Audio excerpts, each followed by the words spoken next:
63 برس کے بعد یوم آزادی اور رمضان ایک مرتبہ پھر اکٹھے ہوئے ہیں۔ تاریخ اپنے آپ کو دہرا رہی ہے اور آج یہ وقت ہے کہ ہم بھی اپنے بڑوں کی طرح، جس طرح انہوں نے جذبہ جہاد، جذبہ شہادت اور جذبہ قربانی کے ساتھ اس پاکستان کی تعمیر کی تھی، اب یہ فرض ہم پر عائد ہوتا ہے کہ اس پاکستان کی حفاظت بھی کریں اور اس کی تکمیل بھی۔ 14 اگست 2010 پاکستان کے لیے آزمائشوں کا سال بھی ہے۔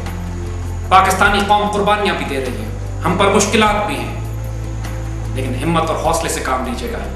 اس پاکستان کی شاندار تقدیر آپ کا منتظر ہے، اس پاکستان کی شاندار تحریک جس نے اس 50 لاکھ شہداء کے سائے میں اس ملک کی تعمیر کی تھی، جو رمضان المبارک کی 27ویں تاریخ کو جمعۃ المبارک کے دن یہ بابرکت سرزمین وجود میں آئی۔ اب اس کا عظیم ترین مستقبل آپ کے ہاتھ میں ہے۔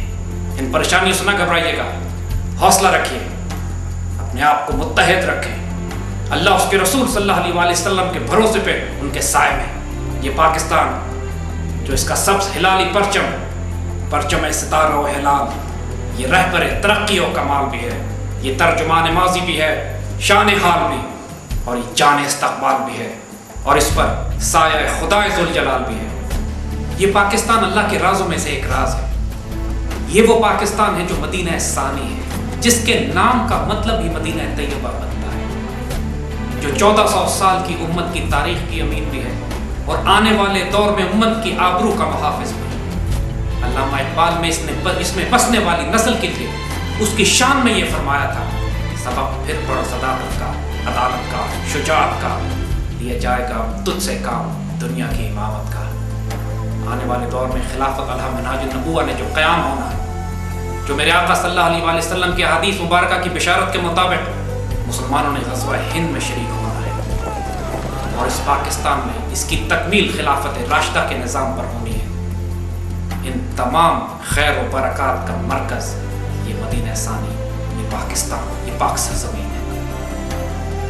آج اس یوم آزادی پر ہم ایک دفعہ پھر عہد کرتے ہیں کہ اللہ کی قسم ہم نہ تو اپنے شہداء کو بھولے ہیں جنہوں نے اس پاکستان کی تعمیر میں 50 لاکھ مسلمانوں نے اپنی جان کا، اپنی عزت کا، اپنی آبرو کا نذرانہ پیش کیا، نہ ہی ہم اپنی ان بہنوں کو بھولے ہیں جو 2.5 لاکھ بہنیں ہماری ہندوؤں اور سکھوں کے ہاتھوں اٹھا کر ہندوستان میں چھوڑ دی گئی، نہ ہی ہم کشمیر کے مسلمانوں کو بھولے ہیں جو 1 لاکھ سے زائد کشمیری مسلمان صرف پچھلے 20 سال میں اپنی جانوں کا نذرانہ پیش کر چکے ہیں، اور نہ ہی ہم 1948 کے، 65 کے، 71 کے، کارگل کے اور مشرقی پاکستان کے مسلمانوں کو بھولے جنہوں نے اس پاک سرزمین کی حفاظت میں اپنی جانوں کے نذرانے پیش کیے، اور اللہ کے فضل سے کسی شہید نے، ہمارے کسی مسلمان نے اس پاکستان کے لیے قربانیاں دیتے ہوئے یہ نہیں پوچھا کہ یہ پاکستان ہمیں کیا دے گا، بلکہ ان سب نے اپنے آپ کو اس پر نچھاور کر دیا،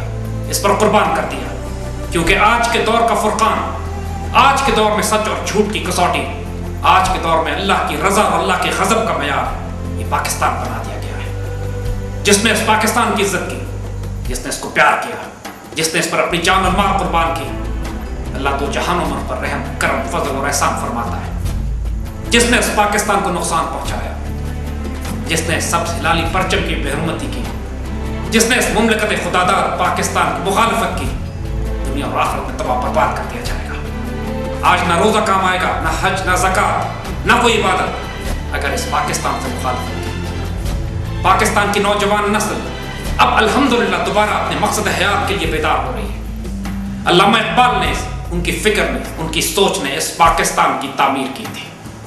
اب علامہ اقبال انشاءاللہ اس پاکستان کی تکمیل کریں گے۔ اپنے آس پاس، اپنے ماحول میں، اپنے اطراف میں پھیلی ہوئی مشکلات کو نہ دیکھیے، نہ پریشان ہوئیے، اپنے آپ کو جوڑیے، سمیٹیے۔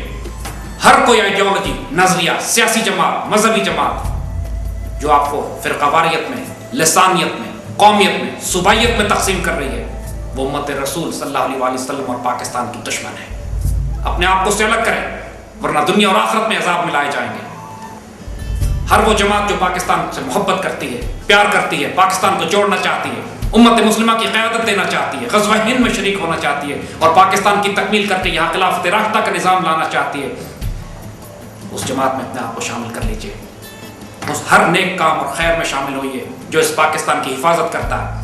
آج پورے پاکستان میں سیلاب کی تباہ کاریاں ہیں۔ پاکستان کے خلاف فسادی تکفیری خارجی دہشت گرد ہندوستان کے ساتھ مل کر خود کو حملے کر کے پورے پاکستان کو تباہ برباد کرنا چاہتے ہیں۔ سندھ میں لسانیت، فرقہ واریت اور قومیت کی بنیاد کے اوپر مسلمانوں کو تقسیم کیا جا رہا ہے۔ کراچی کو میدان جنگ بنا دیا ہے۔ یہ ناپاک اور پلید حکومت ہم پر مسلط کر دی گئی ہے جو پاکستان کو نعوذ باللہ کفار کے ہاتھوں سستا فروخت کر چکی ہے۔ لیکن یہ تمام چیلنجز زندہ قوموں کو نصیب ہوتے ہیں۔ گھبرائیے مت، آنے والے وقتوں میں ہاتھوں میں ہاتھ دیں، اپنے آپ کو متحد رکھیے۔ انشاءاللہ العزیز اللہ تعالیٰ کبھی ہمیں رسوا نہیں کرے گا۔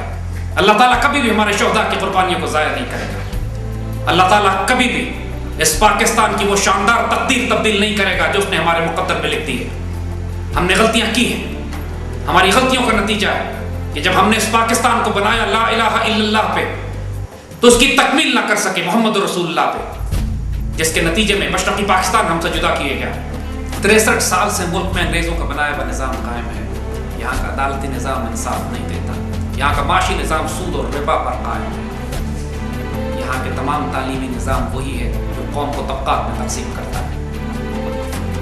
ہم ان تمام مسائل کو جانتے ہیں اور اب وقت آ گیا ہے کہ ہم پاکستان کے مسلمان اپنی تقدیر اپنے ہاتھ میں لیں۔ اس کا طریقہ کار ایک ہی ہے کہ محمد سے وفاتوں میں تو ہم دے رہے ہیں، یہ جہاں چیز ہے کیا لوگ قلم دے رہے ہیں۔ اجتماعی طور پر اس قوم کو توبہ کرنی ہے۔ ہم نے اپنے اعمال سے اللہ تعالیٰ کو ناراض کیا ہے۔ یہ پاکستانی قوم پر آج ایک عذاب مبتلا ہے، اس ناپاک اور پلید حکومت کی شکل میں بھی، سیلاب کی صورت میں بھی، اور آپس کی جنگ و جدل اور قتال، فساد اور دہشت گردی کے نتیجے میں بھی۔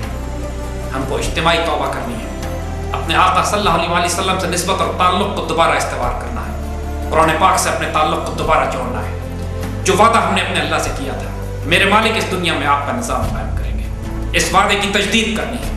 اس پاکستان کی تعمیر ہم نے لا الہ الا اللہ پہ کی ہے۔ آئیے اب قسم کھاتے ہیں، وعدہ کرتے ہیں اللہ اس کے رسول صلی اللہ علیہ وسلم کے سامنے کہ انشاءاللہ اس کی تکمیل خلافت راشدہ کے نظام پر، محمد رسول اللہ صلی اللہ علیہ وسلم کے نظام پر کریں گے۔ اور اللہ کا وعدہ ہے کہ 2 جہانوں میں ہمیں وہ عزت دے گا جو اس نے ہمارے لیے لکھ دی ہے۔ آئیے اس پاکستان کا شاندار مستقبل اور شاندار تاریخ آپ کو بتاتے ہیں۔ انشاءاللہ امت مسلمہ متحد ہوگی، ایک مرکز پر، اس کی قیادت پاکستان کرے گا۔ انشاءاللہ پاکستان کا سبز ہلالی پرچم پورے خطے میں امن، خیر اور عافیت کی نشانی ہوگا۔ ہندوستان سے اپنے پرانے حساب چکانے ہیں۔ انشاءاللہ کشمیر بھی آزاد ہوگا اور ریڈیو پاکستان دہلی کی آواز بھی انشاءاللہ ہم سنیں گے۔ غزوہ ہند کی حدیث کی بشارت ہے ہمیں الحمدللہ، اور اس غزوے کو لڑنے والی فوج پاکستان فوج ہے۔ اس غزوے کی پشت پہ جہاد کرنے والی قوم پاکستانی قوم ہے، اور اللہ کے فضل سے وہ خوش نصیب ترین لوگ ہوں گے جن کو اللہ تعالیٰ استعمال کرے گا اس غزوے کے لیے۔ آنے والے دور میں انشاءاللہ اس ملک میں کوئی بھوکا نہیں سوئے گا۔ انشاءاللہ عزیز لوگ زکوٰۃ لے کر پھریں گے اور کوئی زکوٰۃ لینے والا نہیں ہوگا۔ یہاں کے حکمران خلفۂ راشدین کی طرح عادل، صادق اور امین ہوں گے۔ دجلہ کے کنارے کوئی کتا بھی مرے تو حکمران اپنے آپ کو ذمہ دار محسوس کرے۔ انشاءاللہ عزیز یہاں پر ایک مسلمان عورت خیبر سے کراچی تک سونا اچھالتی بھی جائے گی اور اس کو سوائے اللہ کے کسی اور کا خوف نہیں ہوگا۔ انشاءاللہ عزیز آنے والے وقتوں میں پوری مسلمان دنیا میں جہاں کہیں بھی امت مسلمہ کو کوئی خطرہ درپیش ہو، وہاں پاکستانی دستے جائیں گے۔ پاکستان کی فوج حرمین شریفین سے لے کر امت مسلمہ کے ہر محاذ پر امت کی آبرو کی محافظ ہوگی۔ پوری مسلمان دنیا کے دستے پاکستانی فوج میں شامل ہوں گے انشاءاللہ۔